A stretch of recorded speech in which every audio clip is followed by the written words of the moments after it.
Fala, fala pessoal, bom dia, boa tarde, boa noite. Estamos aqui hoje para mais um Dom Talks. Hoje com meu amigo Leandro Oliveira, trabalhou muito tempo na Johnson e agora tem sua própria consultoria aí, a WeDigit, né, Leandro? E a gente Exatamente. vai falar sobre visibilidade na cadeia de suprimentos, tá certo, Leandro? Absolutamente Como é que você, correto. como é que você caiu nessa indústria, cara? Como é que você caiu na indústria farmacêutica? Como é que eu caí na indústria farmacêutica? Vamos lá. Bom, minha bagagem é técnica, né? Formação em TI, trabalhei durante muitos anos na área de petróleo, gás, energia. Tive oportunidade de morar fora do Brasil entre 2007 e 2008 Onde foi que você na morou? Irlanda. Na Irlanda, legal. E um país, Foi para aprender inglês ou estava trabalhando já? Eu já estava os lá. dois, né? Os dois. E trabalhando numa empresa que tinha muitos projetos aí na área de petróleo, Oriente Médio principalmente. Uhum. Tive uma atuação relativamente forte com clientes no Oriente Médio, na área de petróleo. E aí o tempo, né, vai se encarregando de criar os caminhos, a gente vai aproveitando as oportunidades. Entrei de cabeça no mundo da gestão de projetos, gestão de programas, trazendo essa bagagem mais técnica. Quando eu voltei para o Brasil, depois de 2 anos, estava terminando o MBA na época, surgiu a oportunidade de entrar na Johnson Johnson. Uhum. Dentro de algo que foi até engraçado. Eu tenho um amigo muito próximo, nós começamos praticamente juntos como consultores na época. Mas não era rastreabilidade ainda, né? Não Não, era. não. Era implementação de projetos de TI, Uhum. projetos de integração de sistemas na época. E tem uma questão engraçada aí com um amigo meu que veio da IBM, nós começamos a trabalhar juntos. E depois de 6 meses, alguns projetos que nós estávamos entregando já, etc., o líder da nossa área chegou e falou o seguinte: a partir de semana que vem a gente está reestruturando aqui e vocês vão ficar com projetos de supply chain. Isso foi em 2009. Eu lembro que eu olhei para ele e ele olhou para mim e falou assim: que raios é supply chain, né? Então começou daí. E a gente começou a trabalhar com projetos SAP na época, implementação de ERPs e fui migrando Uhum. para áreas diferentes dentro da empresa. Trabalhei nas 3 divisões de dispositivos médicos, farmacêutico e produtos de consumo. Uhum. E há pouco mais de 2 anos atrás veio a ideia de ir para o mercado e trabalhar na área de consultoria. Uhum. Hoje a empresa tem escritório em Singapura, no Brasil e nos Estados Unidos. Legal.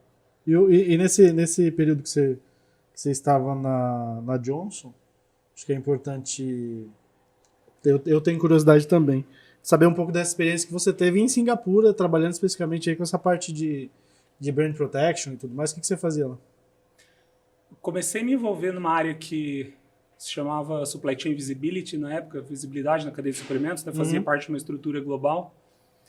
E comecei a me envolver com projetos de rastreabilidade, serialização de produtos farmacêuticos. A gente sabe que tem várias regulamentações aí em dezenas de países hoje em dia, muita. Muitas. São mais de 90. É. E comecei a me envolver com esses projetos na área de Supply Chain Visibility, mas já não na estrutura de TI, já tinha migrado para o negócio nessa época. E a primeira responsabilidade nessa área era por serialização, rastreabilidade para a América Latina. Uhum, certo. Estando lá. Aqui no Brasil. Estando Aqui no aqui. Brasil ainda. Certo. Eu lembro que nós tivemos uma regulamentação que quase passou na Colômbia. Uhum. A gente chegou a fazer avaliação de impacto, estimativo, business case. Na Argentina também, melhorias que tiveram lá. A implementação aqui no Brasil foi feita. Uhum. Depois da implementação no Brasil acabou, comecei a assumir responsabilidades por outros países. Rússia, eu assumi responsabilidade pela implementação na Rússia. E a coisa começou a ficar mais quente na Ásia. Comecei a trabalhar e dando suporte para as áreas de negócio da Ásia, aqui do Brasil ainda, durante uns 6 meses, muitas regulamentações vindo lá em países como Indonésia, Malásia tinha uma discussão, China, Índia, Japão com bula eletrônica, Austrália também bula eletrônica e aos poucos trazendo questões de identificação de produtos e rastreabilidade também, com certeza vai acontecer. Singapura, um piloto com bula eletrônica acontecendo. Comecei a me envolver muito com a Ásia. Depois de uns 6 meses, a gente viu que fazia sentido estar lá. Passei dois anos. Como é que foi essa mudança? Na Ásia. Cara, foi interessante, foi muito enriquecedor. De um ponto de vista pessoal, né? Família, os meus filhos na época, é recente, né? 2018, não faz tanto tempo assim. Foi antes da pandemia, né? Antes da pandemia, lá, né? Na pandemia eu estava lá, no último ano da pandemia eu estava lá. Os filhos não falavam inglês, então a oportunidade deles estudarem em uma escola internacional, entender um pouco mais da cultura, no dia a dia ali, a gente conseguiu viajar. Antes da pandemia, nesse primeiro ano, a gente conseguiu viajar para alguns países. Foi muito legal mesmo. E nessa questão, eu até lembro que em 2010 eu fui para o Japão. Talvez o choque de cultura é muito grande, né? Imagino que é a mesma coisa lá para aqueles lados, né? Em Singapura, a primeira coisa que eu vi lá, antes de nós nos mudarmos, eu tinha ido para uma viagem, um evento que aconteceu. Fiquei durante 4 dias lá e tive contato com algumas pessoas da empresa na época. E eu lembro que uma diretora de supply chain lá me falou assim, cara, Singapura é a Ásia para iniciante. Ela comentou assim, é Ásia for beginners, né? Porque é um país onde você tem muita diversidade, uma cultura um pouco mais ocidentalizada, eu diria. Alimentação, restaurantes, escola, tem uma forma de pensar assim muito muito parecida muito parecido com o que a gente vê aqui no Ocidente, né? Mas ao mesmo tempo é Ásia, então as pessoas, os nativos, então tem um mix de cultura muito legal. Mas também não é aquele choque grande como foi talvez no seu caso no Japão aí. O choque era um pouquinho menor. Com as viagens que a gente fez, sim, a gente percebeu que a diferença cultural é muito grande. Eu lembro que eu tava no Japão, aí andando na rua, aí tinha uma carteira em cima de um era um suporte de uma árvore, assim. Aí eu perguntei, por que essa carteira tá aqui? Ele falou, não, aqui. Provavelmente estava no chão, alguém encontrou e deixou em cima. Até o dono pra pessoa encontrar. A bicicleta fica lá o dia inteiro sem cadeado, no metrô, né? A pessoa vai de bicicleta no metrô, deixa lá a bicicleta, vai, volta e fica lá. Japão é um caso à parte, né? Singapura tem um pouco disso também, mas uma coisa interessante da Ásia, até compartilhando aqui um pouco da experiência que a gente teve nessas viagens, é que mesmo nos países relativamente mais pobres, né, com um desenvolvimento menor, etc., tem questões sociais de distribuição de renda que é muito parecido com o Brasil, né? Entre classes, etc. Problemas de corrupção em vários países, mas uma coisa que a gente não vê, como vê aqui, é assalto à mão armada, roubo. Então você dá uma impressão que você tem uma segurança maior quando você está andando na rua. Né? Mesmo numa cidade grande, talvez até não próximo do centro, mas na periferia, à noite, você não se sente inseguro como a gente sente aqui. Apesar de outros problemas, mas essa questão da segurança, na Ásia, de maneira geral, é interessante isso. Quem já teve a oportunidade de ir para lá deve ter sentido. Eu até tive a oportunidade recentemente, eu fui para a Kema, naquela feira farmacêutica que tem em Frankfurt. E até quando eu cheguei no hotel, eu perguntei para a moça, dá para ir a pé para a feira aqui? Ela falou, dá sim. Eu falei, é seguro? Ela deu risada, falou, é sim. Aqui é a Alemanha. De onde você Ela sabia, era você, não é Brasil não.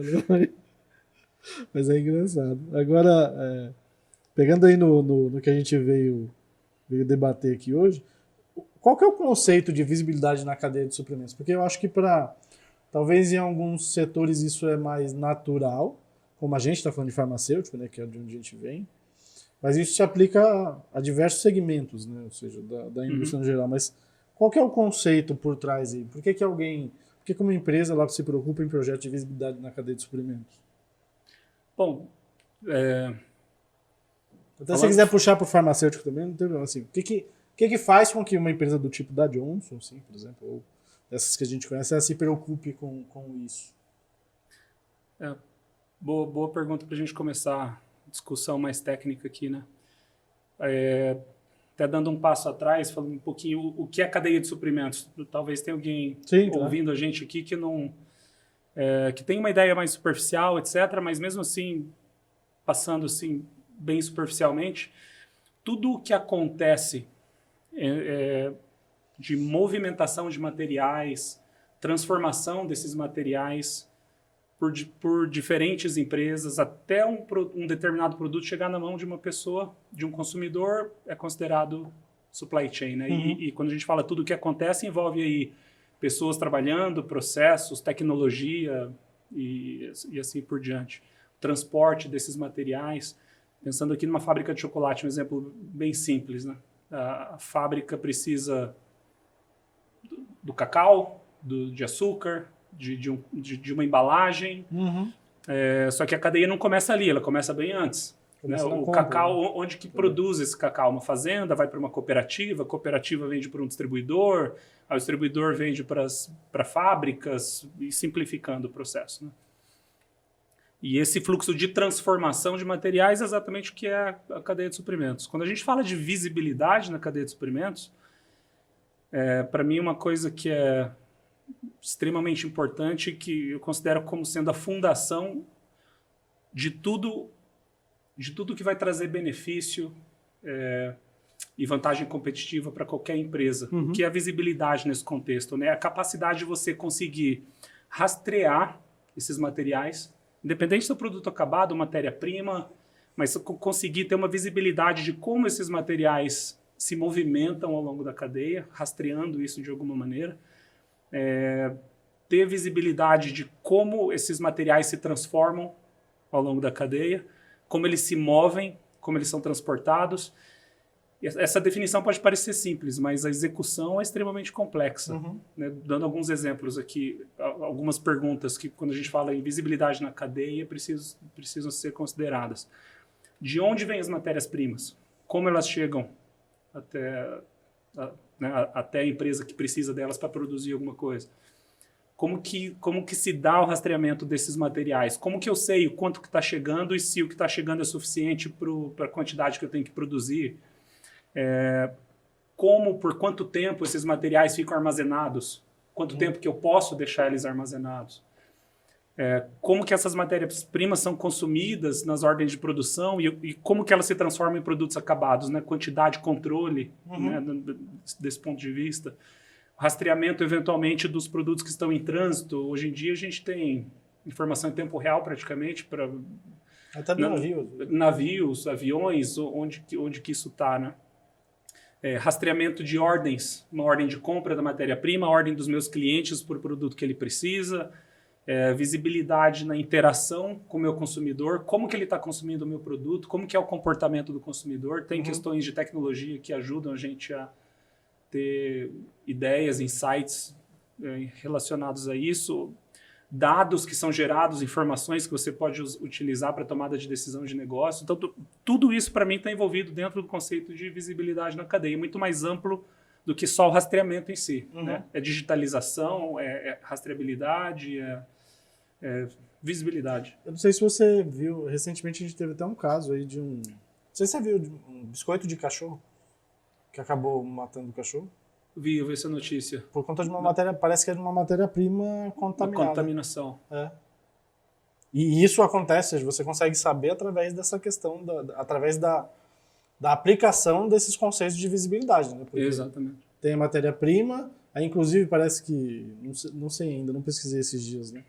Essa matéria-prima foi usada em outros lotes de outras empresas. Porque você tem também fornecedores que compram matéria-prima em grande quantidade, chega aqui e ele vende, né?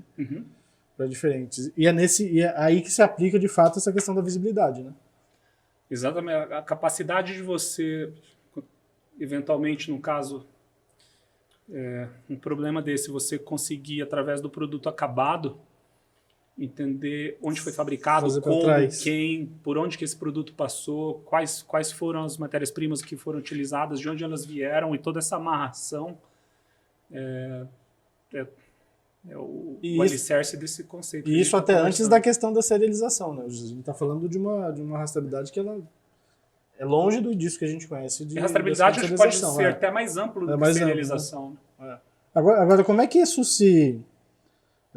Você sempre falou, na verdade até numa conversa que a gente estava falando, como é que acontece essa evolução da mentalidade de que onde isso começa a ser implantado?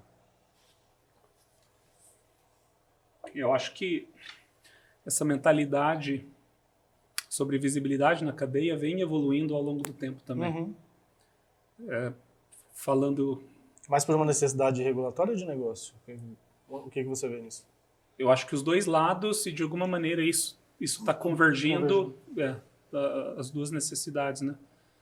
Há 12 anos atrás, aí, pouco mais talvez, nós tivemos os primeiros países que tiveram, falando do mercado farmacêutico especificamente, né? Turquia, Argentina, com as regulamentações, e a coisa foi aumentando a partir daí. No início, aquela preocupação com falsificação de produtos. Na Turquia, era uma preocupação com fraude, né? Fraude no sistema de reembolso. E isso estava impactando financeiramente o governo. Inclusive, eu acho que o investimento que foi feito lá, eu li um case falando que se pagou em um ano. Eu fui para lá logo depois que implementaram. Você teve lá? Tive com o pessoal da GS1, inclusive foi a Ana Paula que foi. Legal. Foi uma delegação do Brasil, que foram várias pessoas das entidades, foi o Serafim, o Jair, foi o pessoal da Brandilã, o pessoal da Abrafarma, todo mundo. E foi organizada pela GS1 na época. Na época quem foi a Ana Paula. E a gente conversou lá com o pessoal do governo, que era do Ministério da Saúde na época. Fomos em algumas indústrias, distribuidores. Foi interessante ver, né? Porque coisas que a gente estava pensando aqui já estavam sendo aplicadas lá. Inclusive, naquela época, já falavam do rastreamento da matéria-prima, ou seja, para fazer um link entre as duas coisas. Sim. E lá era realmente o foco, era, igual você falou, na questão do reembolso. Né? Tinha muita fraude no sistema de reembolso. Se pagou em um ano. Interessante que a Turquia acho que foi o primeiro país com a regulamentação vigente, né? Foi. E já usando padrões globais, né? Padrões globais. Obviamente, esses padrões globais já eram usados em outros setores da indústria.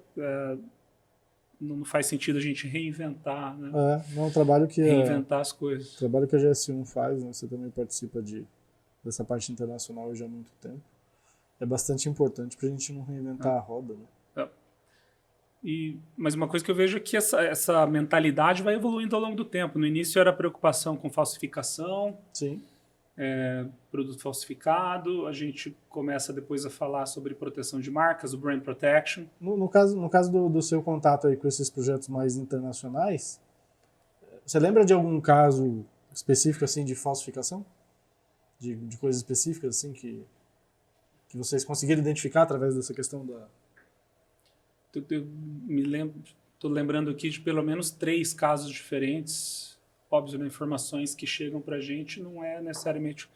A gente só enxerga a ponta do iceberg, né?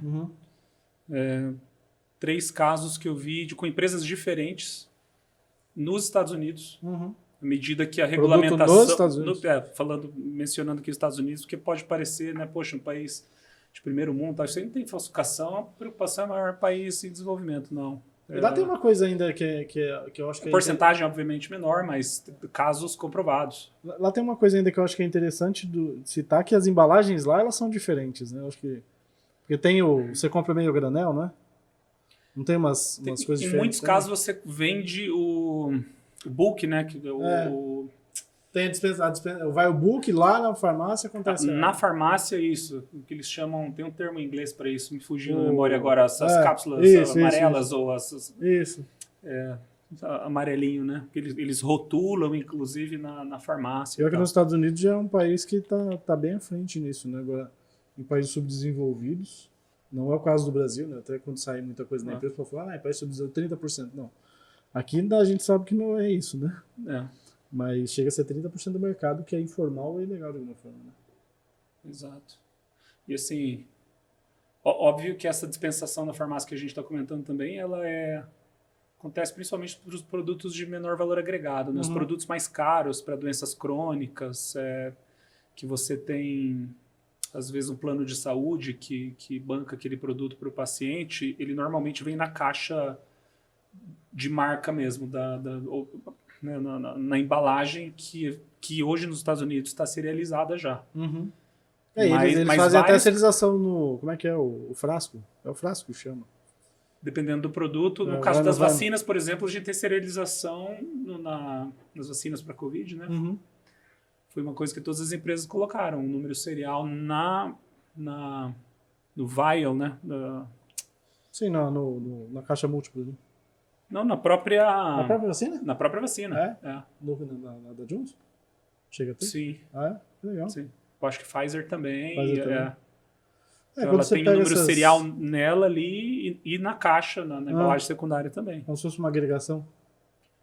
Não, na verdade é um... Você tem na verdade é o número serial, porque a embalagenzinha é única. Uhum. No caso da Johnson, pelo menos, o número serial mesmo, ele tá duplicado. Uhum. Ah, que legal. Mas está repetido ali, porque se acontece alguma coisa com a embalagem secundária, você ainda tem o número serial. E onde é que entra... Pode parecer óbvio, mas acho que é bom explicar. Onde é que entra a proteção à marca nesse conceito todo? Talvez aí explique porque tem empresas que não querem fazer, né? Mas onde é que... É uma coisa que eu acho que nenhuma empresa, nenhuma marca quer. Um caso relacionado principalmente à saúde, onde a pessoa teve algum tipo de efeito, passou por algum problema com um produto falsificado. Né? Então, a gente tem casos de... Eu não me lembro qual era a empresa agora, mas um caso na África, em alguns países onde o medicamento para tratamento de câncer ele estava sendo falsificado e o que tinha lá dentro era, na verdade, um analgésico. Você não tinha nenhum tipo de princípio ativo para o tratamento de câncer, mas você tinha um analgésico, a pessoa sentia diminuir a dor, mas isso há alguns anos atrás. Eu lembro que quando eu estava na Interpol... O Interpol se envolveu, normalmente essas agências se envolvem nesse tipo de investigação. No começo desse processo aqui, não era a intenção falar disso, né? Assim, tão especificamente. No começo desse processo aqui, ainda quando eu estava na Interpharma, a gente começou a ver vários cases de falsificação e tudo mais. Dessa questão do counterfeiting, né? Quando a gente falava fora. E o lance era que nos melhores casos, não sei se dá para dizer que são os melhores, você tem alguma coisa dentro que não tem um efeito negativo. Né? Se você der sorte, né? Se você der sorte. Ou seja, no máximo nesse caso, ele não vai tratar a doença, você acaba tendo um agravamento da doença em função de que você não está tratando, né? E vai prejudicar o paciente, né, no final, mas não necessariamente ele tem alguma coisa estranha ali dentro. Mas existem casos, inclusive, que você tem coisas que são estranhas, tipo, pegavam medicamentos que tinham óleo de carro dentro, umas coisas, ou seja, que é contaminante realmente, é um negócio absurdo. Então, acho que o impacto negativo na marca é muito grande, né? Isso pode, do dia para a noite, às vezes com coisas mais simples, você despenca a bolsa de valores aí de uma determinada empresa, indo além do mercado farmacêutico, né? Às vezes uma notícia que, devido à especulação, etc. Não, teve aquela história do suco aqui, não lembro se você lembra do suco, que tiveram que vender a marca do suco, uma empresa grande, não vou falar o nome. Vendeu a marca do suco porque... Ou seja, é um problema de CIP na linha, acabou vendendo a marca, porque o impacto na marca foi muito grande. E eu acho que especialmente no setor farmacêutico, quando a gente tem um processo de falsificação, é uma coisa que até acaba sendo injusta com o detentor do registro, né? Por exemplo, se você encontra se é encontrado no mercado um lote de um medicamento que é falsificado, o detentor do registro é notificado e ele tem que recolher o lote. Mas quando ele vai recolher o verdadeiro, basicamente. Porque ele não fez o falsificado. A informação que ele tem dentro de casa é para quem ele vendeu os produtos que realmente ele tem. E ele não fez o falsificado. Ou seja, o verdadeiro, que é o dele, ele não tem risco. Ou seja, você ainda tem um impacto no negócio em função de que é uma situação incontrolável, mas você acaba recolhendo aquele que não vai fazer efeito, porque o falsificado não foi ele que colocou na cadeia. Exatamente. E aconteceu recentemente. Teve um caso até recente, e até quando a gente vê, que foi noticiado pela Anvisa, inclusive, de um produto que ele foi encontrado falsificado, e quando você tem que recolher, era de uma empresa internacional. Você acaba recolhendo o válido, o real mesmo. Concordo contigo. Ou seja, o impacto é grande demais. Né? E a questão é se coisas ruins vão acontecer. Né? Mesmo não é uma pergunta se vai acontecer algum problema. Problemas acontecem. Eu acho que o principal risco é quando acontece um problema desse tipo, você e a empresa não tem dados suficientes para conseguir rastrear, gerar a visibilidade que a gente estava falando aqui no início, e conseguir identificar, poxa, esse problema aconteceu com quais lotes? Foi só esse? Quando eles foram produzidos? Onde que estão os produtos? O que eu tenho no meu estoque? O que eu não tenho aqui? Que tipo de comunicação que eu preciso ter com os meus fornecedores? Porque normalmente isso é cascateado ao longo da cadeia, né? Não é uma coisa... Às vezes tem uma matéria-prima contaminada, ou contaminação pode acontecer na sua própria fábrica, mas visibilidade é exatamente isso. Você conseguir, pelo menos, quando um problema desse acontece, você conseguir tomar ações que vão diminuir o impacto tanto para a empresa quanto para a sociedade, para os consumidores, pacientes, etc. Agora, quando a gente está falando desse processo que a gente está hoje, onde a gente acaba vendo que existe uma preocupação nessa questão de ter visibilidade, né? Você acha que isso, por acaso, de alguma forma, não posso dizer fomentado, né? Mas ele acaba se tornando importante porque a velocidade que a gente tem informação hoje é muito rápida. Então, por exemplo, o impacto que você tem numa marca, pelo fato de que você tem informação muito rápida no mercado, acaba sendo, por exemplo, um ponto que acaba criando necessidade de ter visibilidade na cadeia. Ou seja, hoje, de repente, um consumidor pega uma coisa falsificada, sei lá, a gente está falando de Brasil aqui, sei lá, de repente o cara pega lá no Ceará, posta numa rede social e começa a criar uma onda negativa em cima daquilo, começam a postar ou seja, a informação ela acaba circulando muito rápido. Você acha que em função disso, de que a gente tem cada vez mais informação, a gente acaba tendo maior preocupação da indústria em ter visibilidade para poder responder rápido a esse tipo de evento? Com certeza. Eu acho que num caso desse, um dia de atraso para você ter uma posição ou conseguir tomar ação pode ser muita coisa, né? Uhum. Eu acho que aí a gente entra também, amarrando esse ponto que você trouxe, no que a gente tinha comentado uns minutos atrás sobre a evolução da mentalidade, né? Sim. Falsificação era a primeira preocupação, proteção de marcas, aí a gente começa a ver empresas que têm uma preocupação relacionada à automação, eficiência, exatamente conectada com velocidade. Conseguir ter esses dados centralizados em algum lugar, tirar relatórios disso de forma mais ágil, automatizar o meu processo de recebimento e saída de materiais num centro de distribuição, por exemplo, porque o produto está melhor identificado, porque eu tenho sistemas que têm, né, tecnologia que me permite ter a minha operação acontecendo de maneira mais rápida e também ajudando na investigação. Então, eu acho que, de novo, acho que está relacionado com essa evolução da mentalidade. Eficiência, produtividade, velocidade. E depois a gente talvez uma quarta onda aí que a gente deve falar um pouquinho mais para frente, durante o bate-papo, sobre que as empresas estão já visualizando como um benefício muito grande, que é a interação com o consumidor final. Fidelização da marca, né, uma conexão maior da marca com o consumidor lá na ponta. E eu até pegando isso que você falou da identificação, estou até me lembrando de uma coisa. A gente acabou se encontrando no evento lá da GS1 que teve o Brasil em Código, né? Sim. E a própria GS1 já está fomentando o uso do Data Matrix em outros setores, né?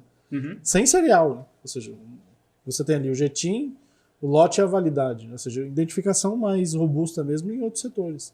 A gente já vai começar a ver isso daqui a pouco em produto de consumo. Né? Porque sim. O setor farmacêutico sempre foi muito... Cosmético. O setor farmacêutico sempre até bebidas. Foi muito avançado nisso por conta de regulamentação, né? Mas isso vai começar a permear em outras cadeias e reforçar, inclusive, isso que você está falando de ter uma interação com o consumidor, né? Exatamente. Eu lembro daquelas promoções do Faustão, que tinha acho que da Procter & Gamble, que você tinha que ler o código de barras, cortar o código de barras da caixa. O código linear, né? Aquele código tradicional. O código linear é igual para toda embalagem, então não faz diferença. Agora, inclusive para ações de marketing, né? E você interagir com o consumidor por essas questões de marketing, né? Aumentar a receita de alguma forma. Imagina, por exemplo, uma empresa que consegue identificar que houve uma contaminação em determinado lote, ou às vezes não precisa nem ser algo grave como uma contaminação. Eu lembro de uma história de um produto, não tinha nada errado com o produto em si, mas o blister, né, com 4 cápsulas, ele estava dobrado. Ele estava dentro da caixa, ele não estava como deveria estar, visualmente falando. Uhum. Mas foi um lote que foi recolhido. Mas imagina se você tiver a possibilidade de, através do número do lote num código de barras 2D, por exemplo, de no momento que o consumidor escaneia aquilo, você manda uma mensagem que você identificou Sim. o lote, você manda uma mensagem, por favor, não consumir, vai até um ponto de venda, troque, alguma coisa do tipo, e evitar o consumo, né? Você tem nessa experiência que você teve lá em Singapura, que você viu até a implementação em outros países, você tem de cabeça assim, algum case prático que aconteceu dessa questão da interação com o consumidor? Mesmo que seja fora do setor farmacêutico? Um piloto que nós estávamos trabalhando estava relacionado à bula eletrônica. Bula eletrônica é legal. Alguns países hoje em dia já permitem que você tire a bula impressa se você tiver tecnologia Digital. digital. Uhum. Austrália é um exemplo, Singapura é um exemplo também, e o órgão regulatório estava fazendo um piloto com algumas empresas nesse sentido. Eu até vi essa questão da bula, até de um pessoal que estava fazendo a bula em outros idiomas, né? Uhum. Ou seja, você pode estar em qualquer país, você vai Sim. ler a bula eletrônica, você consegue ver a bula em outros idiomas ali, ou seja, depende de onde você esteja. Exatamente. Que era por conta até do pessoal da Ucrânia, né? Eles estavam em outros países, estavam comprando medicamento, ele conseguia fazer a leitura da bula eletrônica e conseguir ler no idioma dele. Isso foi uma experiência bem interessante, porque para Singapura, o nosso piloto ainda não estava utilizando esse novo padrão da GS1, Digital Link. Uhum. De repente a gente pode até comentar dele isso ao longo da conversa aqui. Ainda nós não utilizamos ele, mas o último projeto que eu tive antes de sair da empresa aí há 1 ano e meio atrás, da Johnson & Johnson, foi um aplicativo usando o Digital Link para uma necessidade interna, regulatória também, mas era um aplicativo que basicamente para escanear um código, um data matrix, para você não precisar colocar um segundo código no produto, e que te desse informações de acordo com a necessidade do usuário. Né? Bem flexível. E esse aplicativo hoje está sendo usado para essa crise da Ucrânia. Então, nós desenvolvemos o aplicativo, não tem o logo da empresa. A ideia realmente era fazer ele sem estar vinculado a uma empresa. A única maneira de você saber que foi desenvolvido pela Johnson & Johnson é se você entrar nos detalhes, no momento de fazer o download e ver quem foi o desenvolvedor. Mas hoje em dia tem empresas aí como a Bayer e outras empresas usando o mesmo conceito para a pessoa ter a bula eletrônica na linguagem dela, de um medicamento que ela precisa fazer uso, mas ela não está no país dela, exatamente. Um exemplo legal que você trouxe. O que a gente mais tem nessa questão da embalagem, quando a gente está falando dessa digitalização, a gente tem essa evolução do código de barras, a gente pode ter também radiofrequência, né? Radiofrequência, principalmente para automação, né? Você já viu cases de radiofrequência no produto final? Já. Já? Já. Mas assim, direto da fábrica, direto do fabricante? Porque aqui nós tínhamos aqui no Brasil, mas empresas colocavam depois. Mas direto do fabricante, já viu? Direto do fabricante, ó, se a gente... Vamos lá. No mercado farmacêutico, alguns produtos de alto valor agregado, já vi com utilização de radiofrequência RFID para dispositivos medical devices, né, dispositivos médicos também, implantes, principalmente produtos também que têm um ciclo de vida longo. Às vezes você manda para o hospital um kit que tem lá um implante para joelho com determinados tamanhos, aquele kit fica no hospital, eles usam para uma determinada cirurgia e o médico só vai saber qual produto, qual SKU exatamente vai usar no momento da cirurgia, que a pessoa está aberta. Esse kit, então o produto vai e volta, porque depois ele volta para um processo de esterilização. Então, todo esse processo de vai e volta, do ponto de vista logístico, faz muito sentido você ter o RFID. Num setor, um case muito legal da Decathlon. Como é que é isso? A Decathlon, globalmente falando, todos os produtos deles, sem exceção, mesmo os produtos que o RFID não se paga, para você ter uma operação padronizada, ele tem também uma etiqueta RFID. E ele sai do fabricante com RFID. Lembrei de uma coisa que você... Falando disso aí, eu tava... Recentemente eu viajei, que eu fui lá pra Quema, e eu tive que comprar cueca. É até engraçado isso. Eu tive que comprar cueca, fui atrás de comprar cueca. Eu tava na Itália. Aí fui na H&M, quando eu peguei a cueca, o pack de cueca tinha um Data Matrix. Aí eu comecei a ler, pra saber, serializado. E atrás tinha uma etiqueta de RFID num pack de cueca. Na H&M. Na H&M. Eu até guardei a embalagem. Inclusive a H&M, a pessoa responsável por serialização e rastreabilidade na H&M, ele veio do mercado farmacêutico. Achei engraçado. Exatamente. Eu me conectei com ele no LinkedIn acho que faz alguns meses atrás. Achei engraçado. Eu falei, cara, já estão usando aqui. Mas sabe o que aconteceu, na verdade? Eu até vou escrever um artigo disso. eu vi uma vaga... Vai chamar cuecas e medicamentos. Cuecas e medicamentos. Por que na cueca tem, no medicamento não tem em alguns lugares ainda, né? Mas eu tinha visto um post no LinkedIn, só que o que me chamou a atenção é que era uma vaga para uma pessoa que ia tomar conta do processo de rastreabilidade para a H&M. Eu falei, nossa, os caras estão entrando nessa área. A pessoa que fez o post era o dono da vaga, quem estava contratando. Eu fui olhar no perfil dele, ele veio do mercado farmacêutico, passou por 2, 3 empresas farmacêuticas, a H&M contratou, e eles estão implementando globalmente o processo de serialização e rastreabilidade. E eu comecei a ler várias roupas dentro da loja, para ver a relação de jetim, porque tem algumas informações dentro do barcode, depois eu posso te mandar uma foto, dentro do Data Matrix, que são específicas deles, né? Eu queria saber se era jetim por tamanho, se não era, comecei a ler na loja, várias roupas, toda loja serializada. Todos os produtos serializados. Eu achei fantástico. Eu tive prazer de bater um papo. Eu mandei uma mensagem, ele respondeu uns 2 meses atrás, a gente bateu um papo, tentando entender a estratégia. Ele falou, não, realmente, tem um investimento muito grande, só que, assim, a gente não tem nada a ver com regulamentação. É benefício interno, a gente está vendo... A alta liderança da empresa está vendo o benefício disso. Ruptura? Será que é redução de ruptura? O que é?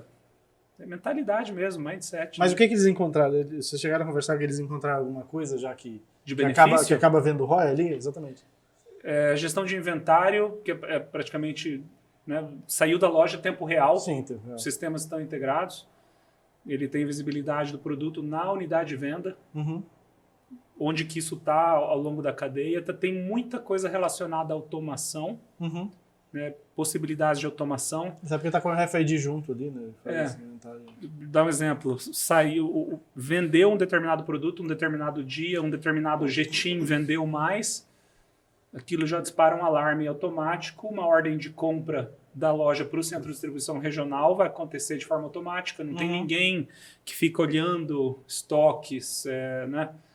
A gente está falando de coisas que vão até para o caminho da inteligência artificial. Aí. Porque, no fim das contas, o conceito de internet das coisas é basicamente isso que a gente está falando. Internet das coisas, realmente você tem identificação única na unidade de venda, rastrear como que isso está se movimentando e tomar ações mais rápidas. Né? O produto nunca vai faltar na prateleira, uma gestão de inventário, você deixar o inventário um passivo...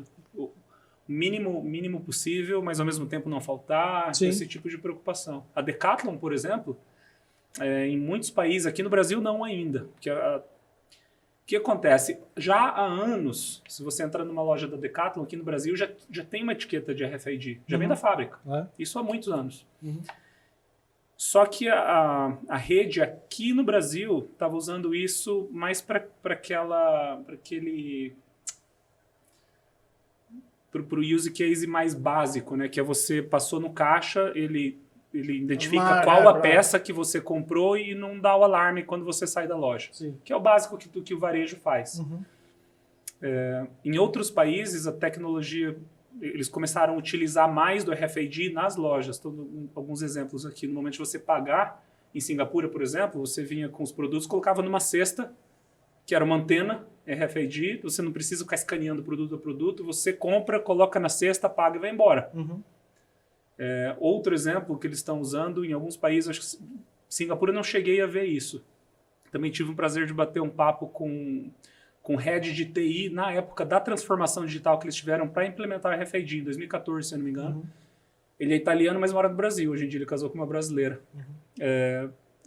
O que ele comentou, eu não cheguei a ver, mas ele comentou que estava implementando em Singapura e outros países, na Europa, alguns países da Ásia, também Japão. Imagina que você pega uma camiseta vai para o provador, ali tem uma tela de LED, LCD, uma TV, né? Sim. E o provador identifica qual peça você levou para dentro. Uhum.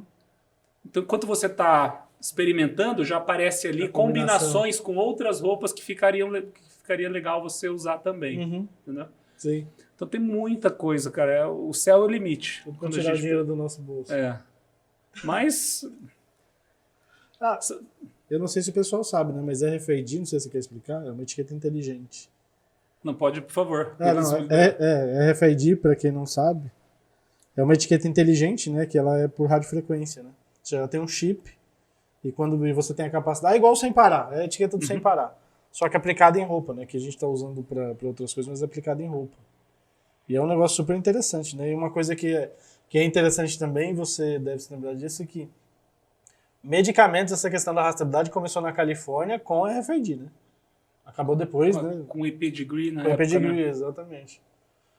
E a gente chegou hoje no Data Matrix, né? Mas já está sendo aplicado já em muitos outros setores. Eu vi, inclusive, um case, quando eu fui no Japão em 2010, eu vi uma linha de embalagem com RFID que eles estavam testando lá. Uhum. Interessante. Era em bottle, né? Em frasco. Era muito interessante. Mas ainda era muito caro a etiqueta, né? Hoje tá barato. Hoje em dia tá mais barato, né? Tá. E uma evolução do RFID que eu não tinha conhecimento, fiquei sabendo disso há coisa de poucos meses atrás.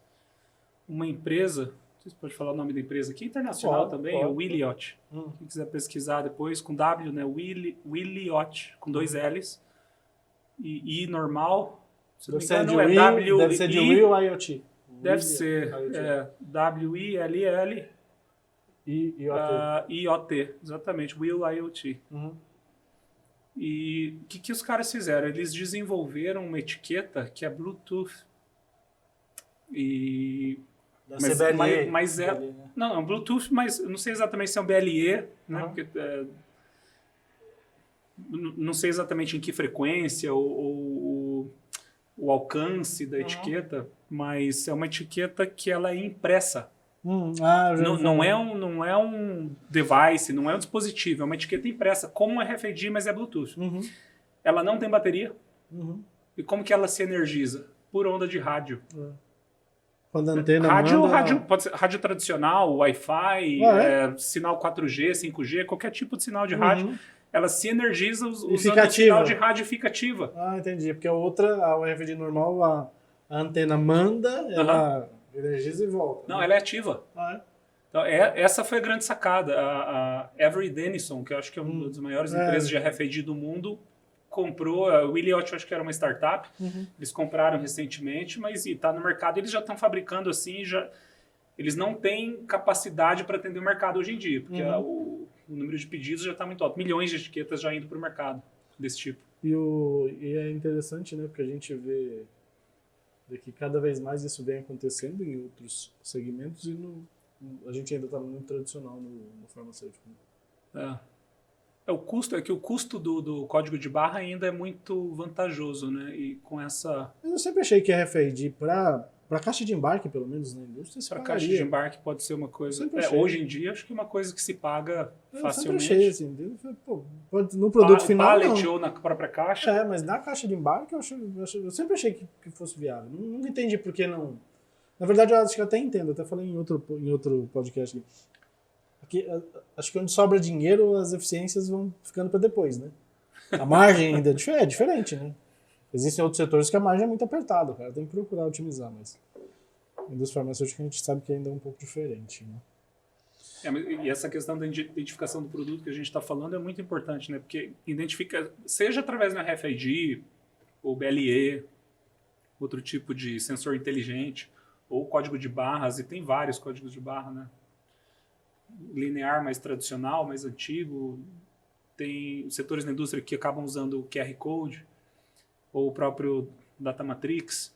Mas eu acho que o ponto central é como que a gente conseguiria deixar isso ao longo da cadeia, criar uma padronização em relação ao que se usa numa determinada cadeia, reconhecido pela cadeia, porque aí as pessoas não precisam ficar investindo em soluções diferentes, rastrear o que está acontecendo, como os produtos estão se movimentando e troca de dados, né, entre empresas. Talvez esse seja o grande desafio. Como você trazer todos esses atores e todos eles percebendo o valor. Eu acho que ele está nessa questão de fomentar o conhecimento, né? Ou seja, porque às vezes o pessoal não sabe exatamente das vantagens disso, né? A gente acaba sabendo coisas muito pontuais, né? O que a gente está discutindo aqui é uma coisa que é muito nicho, né? A gente acaba sabendo ali do nicho, né?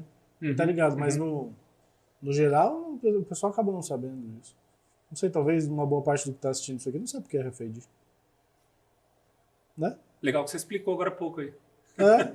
Mas é verdade.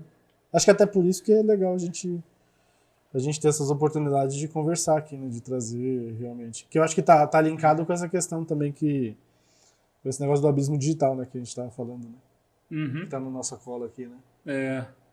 A gente combinado de tratar desse tópico também. Porque é um abismo, ou seja, a gente tem. Eu acho que o setor em si, já que a gente fala pro setor farmacêutico, né, ele é muito inovador em certos aspectos, mas em outros aspectos é muito conservador. Né? Também vejo essa questão do abismo digital, acho que tem duas dimensões diferentes. Uma é alguns setores da indústria com um nível de automação tão grande, tão distantes de outros, que ainda tem processos mais analógicos, vamos dizer, né? Manuais, etc. Se a gente pegar o setor automotivo hoje em dia, talvez seja um dos benchmarks, né? De robótica, de automação, inovação. Tem robô para todo quanto é lado, né? Exatamente. Nas fábricas tradicionais, não precisamos nem falar nesses caras da Tesla e tudo mais. Né? Um centro de distribuição da Amazon, por exemplo, nos Estados Unidos, não sei quem teve curiosidade de ver a quantidade de robôs, parecem formigas, né? Eu fiz um vídeo uma vez. Absurdo, cara. Eu fiz um vídeo uma vez eu fiz uma apresentação sobre essa questão de indústria, sobre esse assunto de indústria 4.0, eu fui pegando alguns vídeos de cases, né? Aí peguei um desses dos robôs da Amazon que eles levantam a prateleira, né? Na verdade, não é a pessoa que vai até a prateleira. Ele vai e levanta, já viu esse? Ele levanta a prateleira e vai à prateleira. Sim, exatamente. Pra fazer o picking. Exatamente. A pessoa fica parada. Trabalha num local fixo, exatamente. A pessoa fica parada. A prateleira que vai até ela vai lá, tira o item. E vem com a indicação de cor, né? Quando chega para a pessoa, já tem uma indicação de cor de qual é o produto que ela tem que pegar, porque a prateleira ali tem várias posições diferentes. E a prateleira era quadrada, assim, né? Na verdade, ela era quadrado, o robô entrava por baixo, levantava e ia, de um lado para o outro. Então, ano passado eu tive discutindo um case com uma empresa, tá on hold, tá em stand-by por enquanto, mas eles queriam implementar um inventário totalmente automatizado, inventário cíclico automatizado usando drone. E isso ia envolver algumas tecnologias interessantes. Visão computacional. Sim, porque a ideia não era... Porque assim, além... Dá pra gente imaginar... Era autônomo ou não? Autônomo. A ideia era que o drone fosse autônomo. E eu já vi alguns cases de empresas, a própria DHL, eu vi um post aí bem interessante, falando sobre o uso de drones para contagem de inventário, etc. Já vi, eu conversei com E o drone, se eu não me engano, ele vai lendo o código de barra do pallet, né? Numa posição pré-determinada, o drone já identifica o código de barra, faz a leitura, etc. Mas o que a gente estava conversando nesse case era uma empresa na Ásia, inclusive, em Singapura. O que eles querem é o seguinte, que o drone identifique a quantidade de produtos no pallet. Não só a leitura do código de barra, mas através de visão computacional... Medir o pallet. Exatamente. Então, se você tem um pallet, tem um determinado perfil, né? Que tem lá, sei lá, 200 caixas, por exemplo, sempre num pallet, que chega sempre com o mesmo tamanho, etc. Com o drone voando e pegando a imagem, e dependendo uma imagem mais angulada, a gente estava conversando exatamente isso com uma... Eu entrei, do meu lado eu estava conversando mais em relação ao business case disso, trazendo um parceiro que tinha visão computacional, solução de visão computacional. A gente estava discutindo sobre uma imagem mais lateral, por cima você conseguiria identificar quantas caixas estão faltando naquele pallet. Então ele conseguiria fazer, de fato, a contagem. Além da imagem de código de barra, da posição, se o pallet está no local correto, então uma série de coisas, e com voo autônomo. E quando a gente fala de abismo digital, é exatamente isso. Tem empresas olhando coisas muito na frente. Tá, as duas dimensões, desculpa, né, que eu tinha comentado. Alguns setores, diferenças de tecnologia entre setores da indústria, diferenças de investimento e né, maturidade, eu diria, entre setores da indústria ou entre empresas diferentes. E outra dimensão é dentro da própria empresa. Algumas áreas que são muito automatizadas e outras que ficam no esquecimento. Pegando isso que você falou do drone, uma vez eu estava pesquisando, a gente fez uma aplicação que fazia inspeção visual, né? Mas eram imagens, né? Aí eu estava pesquisando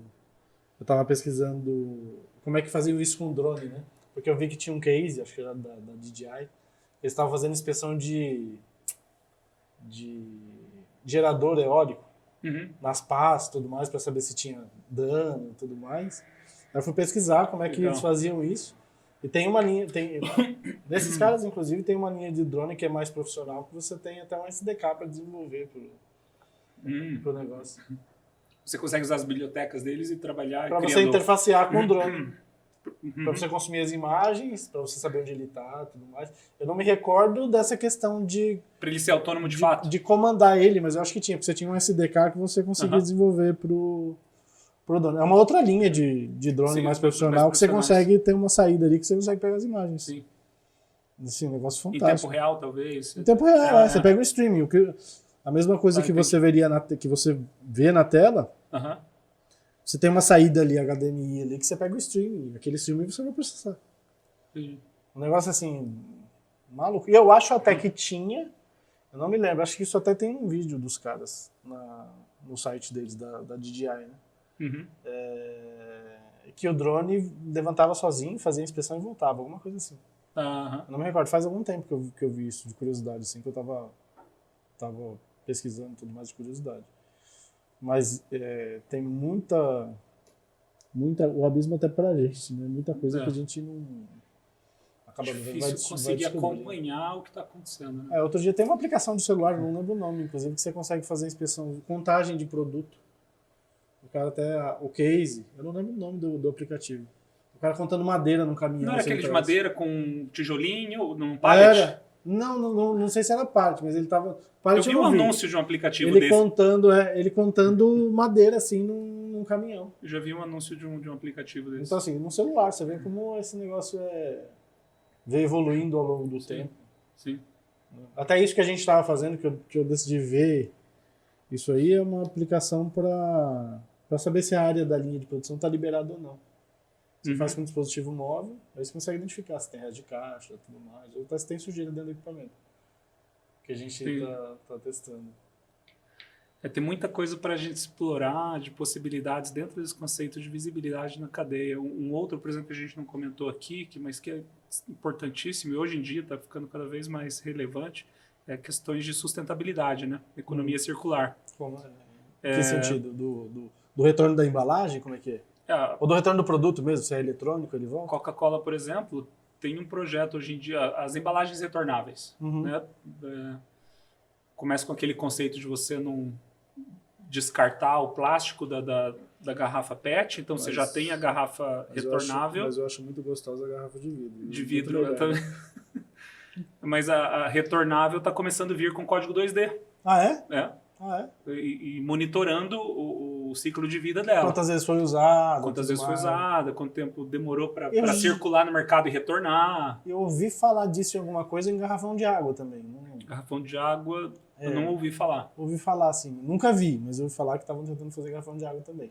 Ou seja, a embalagem é serializada e eles ficam controlando quantas vezes ela foi utilizada. Exatamente. Outros exemplos. Produtos, e hoje em dia eu já vi, para alimentação, eu já vi alguns produtos desse tipo. Não comprei, mas vi cases na internet, produtos, se não me engano era chocolate, cara. Não me lembro o fabricante, mas onde você também tinha um código, um QR Code, um código 2D, onde a pessoa escaneando ali, ela tinha possibilidades de olhar tipos diferentes de informação. Uma delas é o caminho que o produto fez, né? Todos os dados de rastreabilidade, onde veio, quando foi fabricado, dando mais segurança para o consumidor, etc. Outra informação era a pegada de carbono, né? Qual a pegada de carbono do produto que eu estou consumindo. Esse tipo de coisa também tem empresas já se preocupando em dar esse tipo de visibilidade, porque ao longo do tempo você consegue mostrar que isso está diminuindo, que você está colocando ações para diminuir isso. Tem uma outra startup nos Estados Unidos, chama Decom RX, ou Decom RX. Qual que é a ideia? Dentro do mercado farmacêutico essa. Imagina que você tem... Imaginei pelo RX. Então, pelo RX. Então, imagina o seguinte, a empresa disponibiliza uma van na região da Pensilvânia, já tem algumas farmácias fazendo isso. Ela passa e recolhe os produtos ou que foram vencidos, ou que estão danificados, o que vai para descarte. Essa van faz a reciclagem do componente de embalagem, do papel, do plástico ou metal, se tiver separado. A própria van tem uma mini linha de produção ali dentro, onde você dá o descarte correto. Um número serial, por exemplo, que pode eventualmente ser usado para você colocar um produto falsificado lá dentro e voltar no mercado. Ele passa por um processo onde você destrói aquilo. Antes da destruição, eles escaneiam. Então você tem a questão de sustentabilidade, que isso vai para um destino correto. Você tem a questão dos dados para os fabricantes, de onde que o produto estava e que ele foi destruído de forma correta, que não tem mais risco. Não vai aparecer depois. Então isso tem um valor grande. Então a startup... Se aparecer é falso, na verdade se aparecer... Exatamente, A startup viu o valor aí, tanto do ponto de vista de sustentabilidade ali na ponta, quanto os dados que têm valor para os fabricantes. Poxa, meu produto foi fabricado na Europa, em determinado site, acabou numa farmácia na Pensilvânia, na cidade tal, depois de tanto tempo, isso dá algum... Né?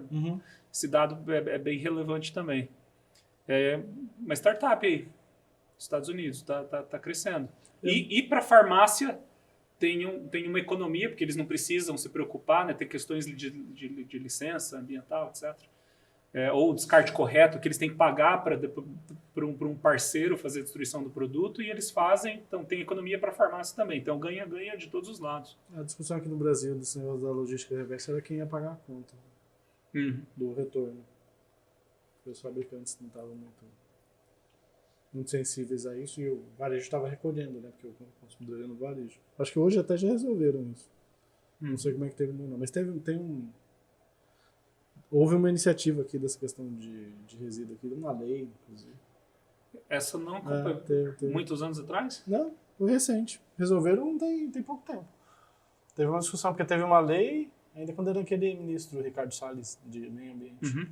Vários setores, né? No farmacêutico houve uma discussão aí sobre quem era que ia arcar com os custos do retorno, porque até então ninguém tinha isso. Né? Tinha também uma questão de que o distribuidor não podia recolher no mesmo caminhão, porque é resíduo, né? Ou seja, quando ele está voltando, não pode passar lá e deixar uma carga de medicamento e voltar do produto acabado. Então tinha uma bagunça. Mas hoje eu acho que já foi resolvido isso já, porque já até... Está em vigor? Tá em vigor. Mas legal. Não tem nada a ver com o que a gente conhece. Esse negócio de ler e tudo mais. Não. É só o retorno mesmo. Retorna como resíduo. Mas de alguma maneira as coisas precisam ir evoluindo, né? Acho que o eletrônico também é importante, né? Tem muito componente nesses celulares e tudo. Eletrônico, tem uma empresa, quem que tiver curiosidade de pesquisar, chama Circular Brain. Já ouvi falar. Acho que foi você que me mandou. A Circular Brain é uma empresa, uma startup, né? Mas que já tem alguns anos, está crescendo aí bastante. Tem parcerias estabelecidas com empresas de laptop aqui no Brasil, grandes montadoras aí, a Lenovo, várias aí. Hoje em dia na internet, se você tiver um equipamento, um laptop, por exemplo, para descartar, já tem um site onde você entra com os dados, provavelmente eles pedem o número serial ali e geram um voucher para você comprar um novo. Que legal. E esse novo você compra em qualquer site. Isso é uma parceria com sites de e-commerce no Brasil, já tem a parceria com as donas das marcas E isso tudo dentro de um conceito de economia circular. Para eletrônicos isso já está funcionando, ele gera um voucher para você comprar um laptop novo. Tá aí uma ideia, né? No setor farmacêutico, aquele medicamento que sobra em casa podia voltar. E a Circular Brain é... Ganhar desconto, porque aí o cara compraria outra do meu marca. Eles estão ajudando a operacionalizar essas questões de economia circular aí. Uhum. Cara, mas é interessantíssimo, né, o processo todo. Né? A gente às vezes ficou muito bitolado no setor farmacêutico, depois vai vendo que tem mais coisa por aí. Né? Tem. E outros setores estão percebendo, né? Estão percebendo valor antes, valores. Né? A discussão, enquanto a gente chega se faz ou não faz. Apesar que eu falei outro dia também, eu falei, acho que já chegou num ponto sem volta, já tantas empresas que já fizeram essa questão da rastreabilidade, chegou num ponto sem volta. Mas o que você acha, invertendo aqui um pouco a ordem te fazendo uma pergunta, onde você acha que está o pulo do gato em relação a essa mudança de mentalidade, né? A gente falou um pouquinho da evolução da mentalidade, era falsificação, tem questão de proteção de marca envolvida, poxa, dá para eu automatizar melhor meus processos, dá para eu interagir com o paciente lá na ponta. Eu acho que tem uma coisa que eu acho que ainda é uma barreira no mercado que a gente conhece, que é o seguinte, de alguma forma a indústria sempre quis saber os estoques, né? Saber a distribuição do estoque, a cobertura do estoque dela ao longo da cadeia. Os distribuidores nunca quiseram compartilhar de forma eletrônica essa informação, fazem isso através dessas empresas de dados de mercado, né? Uhum. Em função de perder algum tipo de benefício, negociação e tudo mais. Só que na realidade os preços já são negociados uma vez por ano na maioria dos casos, né? Sim. Então, se eles compartilhassem os dados, a indústria ia ter mais visibilidade, ia conseguir colocar o produto no lugar certo, fomentar a venda, fazer com que não houvesse ruptura, mas eu acho que ainda é uma questão de mudança cultural em relação aos dados serem compartilhados para a gente ter vantagem mesmo.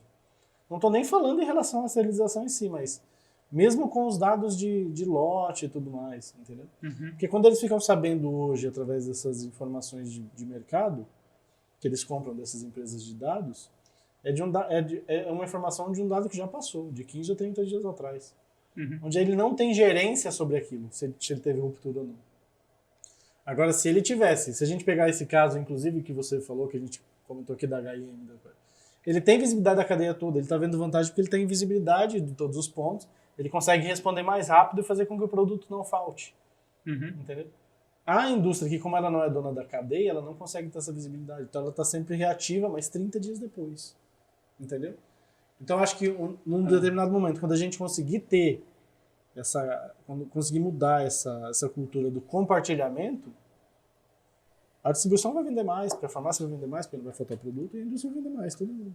Mas eles ainda querem negociar mês a mês. Né? Não sei se para você faz sentido. Né? Ou talvez até para quem está assistindo, que trabalha realmente com isso, se você quiser discutir, pode vir aqui explicar para mim como funciona.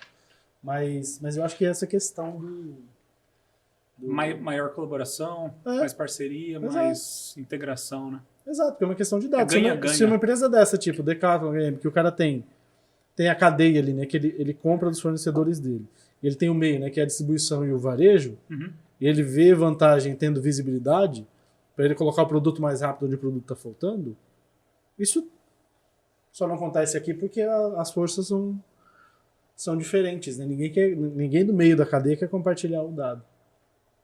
Sim. Entendeu? Faz sentido. Sim. Agora, se um dia eles encontrarem uma forma economicamente viável que proteja os interesses de cada um deles, né? Eu acho que só tem a ganhar. Em relação ao que o produto não vai faltar. Quantas vezes você não foi na farmácia e não falta o produto que você está procurando? Não aconteceu? Agora, quando a gente estava mesmo com problema de antibiótico, eu acho que ainda tá. Eu tive que comprar antibiótico um tempo atrás, eu fui em 4 ou 5 farmácias para encontrar. Porque tinha um problema de falta de insumo, por conta disso não estava sendo fabricado, né? Muitos não estavam. O médico, quando estava receitando antibiótico, receitava 3 ou 4, porque sabia que alguns você não ia achar. Pode ser que não. Entendeu? E eu queria ter uma forma de checar onde tinha o produto. A referência que a gente tem é o fabricante. Entendeu? Você conseguia fazer isso, eu conseguia fazer isso nas redes, né? Tipo, o cara de uma farmácia da Raia, ele falava, eu não tenho aqui, mas tem na outra loja. Podia ser mais Aham. fácil isso, todo mundo ia ganhar. Né? Olha, uma coisa que me veio na cabeça agora aqui, nem tinha pensado em compartilhar isso, mas me lembrei agora, num supermercado, comprando pão de alho para fazer um churrasquinho. Tinha um código, um QR Code ali, eu falei, um código 2D, eu falei, deixa eu escanear, ver o que é isso aqui. Curiosidade, igual você falou da loja lá, começou a escanear as coisas. Quando eu escaneei, a página que veio para mim é onde eu conseguia comprar aquela marca. Uhum. Né, Nossa, o dono da marca colocou um código ali, você escaneia e ele te dá no mapa. Óbvio, ele pergunta, né, se você topa compartilhar a localização. Eu falei sim. E ele trouxe ali os estabelecimentos próximos de onde eu estava, onde que tinha disponibilidade para comprar aquela marca daquele pão de alho. E a gente Um exemplo, assim, um produto que não tem comparação. E a com o gente não medicamento. tem isso muito na farmácia. Né? A farmácia tem muitos SKUs, né? Então tem uma questão de divisão de mix, que o pessoal de varejo entende melhor disso que eu. Você não tem os mesmos produtos em todos. Você tem ali curva. Você tem alguns ali que são comuns, mas você não encontra a mesma marca e tudo mais. Aí tem essa questão do dado, né? Ou seja, quando eles decidirem compartilhar o dado, as coisas vão funcionar melhor, mas ainda tem uma barreira aí que eu acho que é cultural. Até que a gente Sabe o que eu acho que pode ter? Um outro componente é que muitas vezes as pessoas não têm ideia de quais benefícios elas podem ter com aquilo. Dando outro exemplo aqui, fora do mercado farmacêutico, mas acho que talvez faça sentido. Um amigo, um brasileiro que mora em Singapura, a gente morava no mesmo prédio, inclusive. Ele é gerente sênior de inovação em uma empresa na área de petróleo, petroquímica. Ele falou, Leandro, ó, o que aconteceu? Engraçado, era fevereiro isso. Em janeiro, eles receberam um comunicado que para os próximos 3 anos, a área que ele trabalhava teria 30 milhões de dólares para investir em inovação. Automação e inovação. Ah, legal, pô, legal, cara. O dinheiro tá vindo da alta liderança. Mas o que vocês vão fazer? É aí que tá, ninguém sabe. A alta liderança falou, não, separa a grana aí, depois a gente descobre. Né? Você sem ter sei lá, um business case, um estudo de caso, onde que a gente vai investir, o que a gente vai fazer, o porquê vai fazer. Acho que muitas empresas estão talvez nesse tipo de armadilha. Eu quero investir em alguma coisa, ou às vezes até sabe que tipo de solução precisa, mas algumas perguntas mais básicas assim eles acabam não fazendo. Por exemplo, como que eu me diferencio dos meus competidores? Isso é o básico de estratégia, não estou entrando nem em questão de cadeia de suprimentos aqui, né? Como que eu quero ser percebido? Quais são os meus diferenciais? Ou seja, a empresa ou a organização que eu trabalho. O que eu preciso fazer para chegar lá? Tem alguma coisa relacionada à tecnologia? Pessoas, eu trabalho aqui, tecnologia, eu trabalho aqui. Tá. Eu preciso implementar tais componentes ou criar tais capacidades. Então, tem várias perguntas que a empresa ou as pessoas precisam se fazer antes e gastar tempo antes de chegar à conclusão de que precisa comprar determinada solução, mas para quando isso acontece, você poder extrair e explorar realmente o valor que aquilo vai te trazer. Né? Acho que o conceito que vai além de rastreabilidade, de visibilidade na cadeia, etc. E você entende que é uma briga que pode ser... que é uma boa briga? Tá nesse desafio aí de trazer essa percepção de valor? Eu acho uma ótima briga. Quando a gente começa, às vezes, perguntando algumas coisas mais básicas, assim, às vezes as pessoas, não parei para pensar. Eu sei que eu preciso de tal coisa porque meu chefe pediu. Mas o que mais que eu posso trazer de valor aqui para... Até nessa questão mesmo do que a gente estava falando de como é que a indústria... Eu vi aqui na questão da... Talvez isso seja interessante na questão principalmente da coleta de dados do consumidor, né? Já que eu não sei quando acontece o checkout, para saber se eu já tive o end of life daquele produto, ou seja, que ele saiu do mercado, talvez esse dado tenha que vir do consumidor, de alguma forma. Sim. Talvez do aplicativo, móvel, alguma coisa. E sem comprometer dados de privacidade do consumidor. Se você consegue ter informação de qual produto foi escaneado em um local aproximado, você não precisa nem ter a localização exata, uma região do país, uma cidade, já vai te dar muita informação. Quantas vezes o mesmo número serial foi escaneado em lugares diferentes? Pô, será que isso aqui não está indicando tem algum problema acontecendo com o meu produto? Como que eu posso me proteger? Tem muito a ser feito ainda. Tem até um livro que eu comprei um tempo atrás, eu não lembro exatamente, é um livro de de internet das coisas, né? No começo do livro ele falava sobre o poder do 1%, né? Uhum. Se a gente melhorar só 1%, o que que eu ganho, né? Então o cara fala assim, se você melhorar 1% do consumo mundial de combustível de avião, isso representa tantos bilhões de dólares, sabe? Se você melhorar 1% de tal coisa, representa tanto. 1% da cadeia produtiva de tal coisa, então, assim, é o poder de 1%. Às vezes a gente fica muito focado em coisas muito grandes, mas acho que o ganho, às vezes, o começo é por esse 1% aí que a gente tem que encontrar, para ter o convencimento. Aplicando esse 1% até, né, porque alguém pode falar, poxa, meu consumidor não vai escanear meu produto, vai ser menos que 1%, ou próximo de 1%. Mas imagina se a gente está falando de milhões de produtos que ao longo dos anos você vai fabricar e colocar no mercado. Se você tiver visibilidade de 1% do que está acontecendo, vai te dar muita informação do que está acontecendo com o resto. Se você conseguir, por exemplo, se você usa um determinado produto, vamos falar, se eu conseguir fidelizar 1% a mais quanto representa numa linha de produtos? Né? Por exemplo, você pega essas empresas aí que tem 300, 400, 500, 600 SKUs. Ele não fabrica tudo isso no ano, ele fabrica talvez 50, 100. Mas pera, quantas caixinhas ele tem? Se ele aumentar 1% o volume de venda por conta da fidelização, que o esforço dele vai ser menor, quanto representa para isso de faturamento dele no final do mês? E eu acho que esse é um exercício que as empresas que já investiram na questão de ter as ferramentas para fazer isso vão ter que começar a pensar. Ou seja, como é que eu faço para melhorar? Porque agora vai ser uma questão de competitividade, de diferenciação, né? Você tem isso na embalagem, o que você vai fazer com isso? Você já tem a ferramenta, né? Você já tem vamos falar assim, o digital twin, o gêmeo digital. Você tem, o medicamento foi serializado, você tem uma representação virtual dele. Agora, como é que você vai fazer para tornar esse valor? Eu sei que a gente já estourou o tempo aqui, inclusive, mas a última coisa que me veio... Opa! Volta, acidentezinho, acontece. Eu sei que a gente já estourou o tempo aqui, mas a última coisa que me veio na cabeça aqui que eu acho que vale a pena comentar. O código, seja um código de barras ou um sensor inteligente, a gente conversou sobre algumas coisas aqui, não é porque você tem um tipo de identificação que você só tem uma aplicação para ele.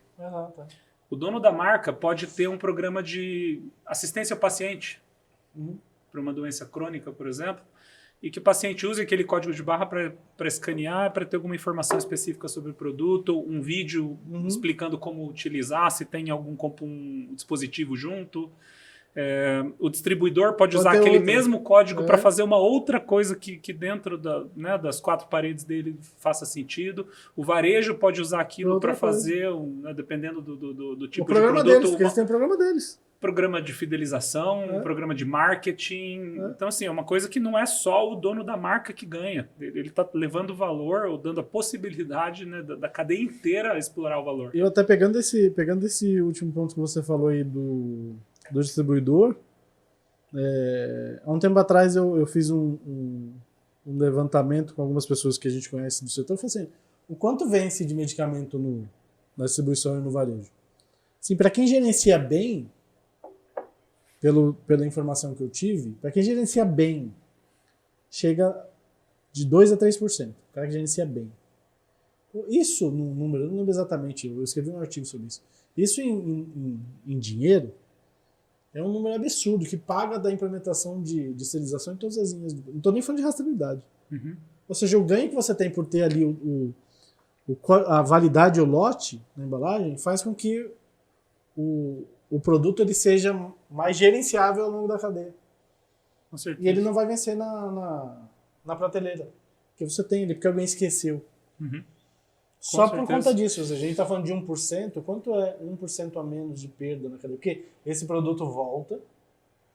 Aí outra coisa que eu descobri também é o seguinte, esse produto volta e a indústria está não reclamando, por quê? Porque tem crédito de CMS quando ela manda incinerar isso. Que às vezes é maior do que o custo de produção, então por isso que ele não liga, mas tem a questão ambiental também que todo mundo vai ter que se preocupar agora. E outras métricas, né, que eventualmente podem ter impacto positivo. Se você consegue receber mais rápido o seu produto, colocar ele no estoque mais rápido, se você consegue despachar ele mais mais rápido também, Sim. se você aumenta a produtividade, se você garante que não tem mix-up de produto na saída, que você está escaneando tudo e é um sistema validado que está confirmando se o produto não está vencido, a quantidade que está indo na ordem, quais os números que estão indo, para qual cliente, todo esse controle que você tem. Então, tem N métricas que você vai ter impacto positivo. Só da padronização das etiquetas que a gente conversava, a etiqueta da caixa, Acho que já tem um ganho tremendo para distribuição, que agora não vai acontecer por conta de... que vai ficar mais difícil, mas assim, só por conta disso já tem um ganho tremendo. Então tem muito 1% aí no meio que vale a pena falar, né? Precisam ser somados, né? Precisa ser somado.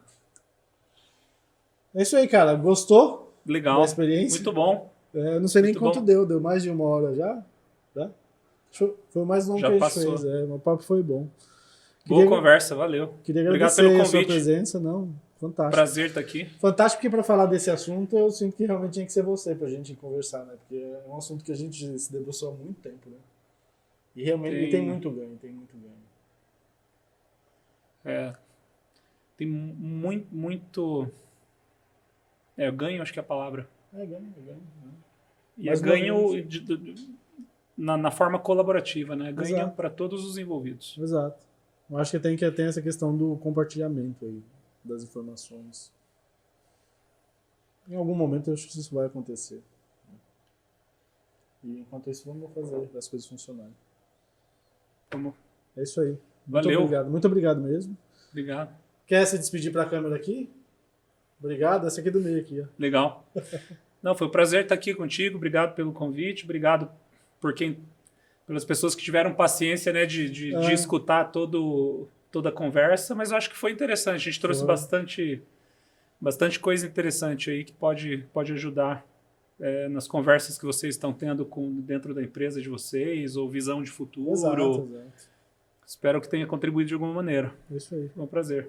Pessoal, muito obrigado. Deixem um like. Se você ficou até aqui o final, então, se você assistiu tudo, deixa o like aí. E acompanha a gente aí, se inscreva no YouTube. Tá bom? Um abração, até a próxima. Tchau, tchau.